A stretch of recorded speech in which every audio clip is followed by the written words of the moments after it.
सास बहू का प्यार। ओ मेरी प्यारी बहू, जरा मेरे हाथों में मेहंदी तो लगा दे, कल एक शादी में जाना है।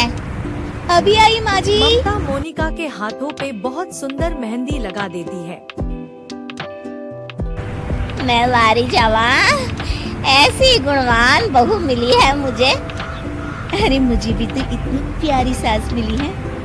दोनों हंसने लगती है। उनकी बातें उनकी पड़ोसन पप्पू सुन लेती है। बढ़िया ही गुणवान बहू और प्यारी सास। सब नाटक है, नाटक। पप्पू स्वभाव से बहुत तेज होती है। उसकी अपनी बहू से बिल्कुल नहीं बनती, इसीलिए वो मोनिका से जलती है। अगले दिन मंदिर में। अरे गिरिजा बहन, आज शाम मंदिर में कीर्तन का प्रोग्राम है, आप आएंगी ना? हाँ हाँ जरूर। वही तो, कम से कम इसी बहाने इन बहुओं से छुटकारा तो मिलेगा। कैसी बातें कर रही हो कमला, मेरी बहू तो साथ आएगी। अरे माया कितने अच्छे भजन गाती है, तुमने नहीं सुना? हाँ हाँ, ठीक ही गाती है। मैं तो रोज शाम को माया से भजन सुन के ही सोती हूँ। हाँ हाँ, अब मैं चलती हूँ, मुझे देर हो रही है। शाम को मंदिर में। वाह माया बिटिया, आज तुम्हारा भजन सुन के तो मन खुश हो गया। धन्यवाद पंडित जी। माँ जी चाहती थी कि मैं आऊँ, इसीलिए मुझे आज यहाँ गाने का मौका मिला। भाई धन्य हो गिरजा, इतनी प्यारी बहू मिली है तुम्हें। सो तो है पंडित जी। पप्पू दूर खड़ी सब सुन लेती है। इनका प्यार तो अब मैं निकालती हूँ। अगले दिन पप्पू छत से ममता को आवाज लगाती है। अरे माया, जी बुआ जी। जरा इधर तो आना, कुछ बताना है। अभी आई बुआ जी। क्या हुआ? पप्पू ममता के पास जाती है। पता है, कल सुबह गिरजा मंदिर में कह रही थी कि उसकी किस्मत फूट गई जो उसे तेरे जैसी बहू मिली। अच्छा बुआ जी, किसी बात पर गुस्से में कह दिया होगा।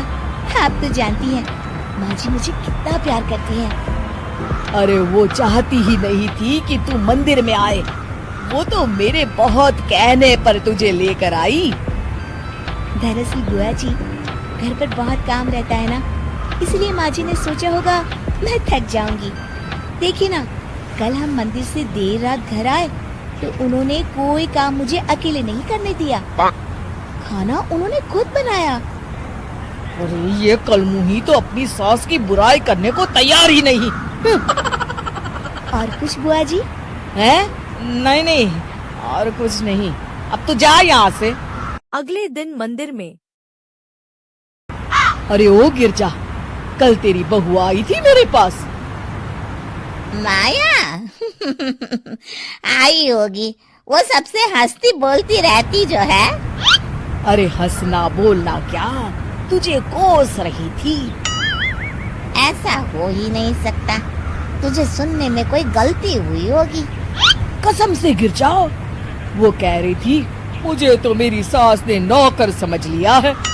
दिन भर घर का काम करती रहती हूँ मैं, और मेरी सास आराम करती है। अरे ज्यादा काम से थक गई होगी तो गुस्से में कह दिया होगा। वैसे भी काम तो वो करती ही है। मुझे आराम की आदत उसी ने लगाई है। हाँ।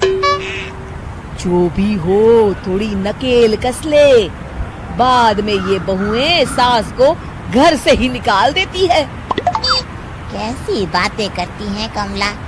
मैं तो कहूँगी तू अपनी बहू के साथ प्यार से रहा कर, इधर उधर की बातों में ज्यादा ध्यान मत दिया कर।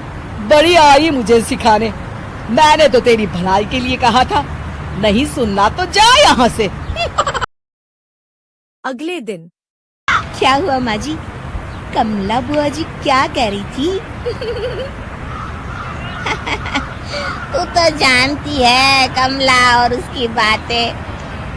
हाँ हाँ, बड़ी परेशान है हमारा प्यार देखकर। अरे ना समझ है वो। दोनों खिलखिला के हंसती है। शाम को पप्पू मंदिर के कोने में अकेली बैठी होती है। क्या हुआ कमला बेटी? पंडित जी, मैं बहुत परेशान हूँ। मेरी बहू मुझे प्यार नहीं करती। वही गिरजा की बहू उस पर जान छिड़कती है। ये तो अपनी अपनी करनी है बेटा। गिरजा की बहू ही नहीं, गिरजा खुद भी तो अपनी बहू को जान से ज्यादा चाहती है ना। सो तो है।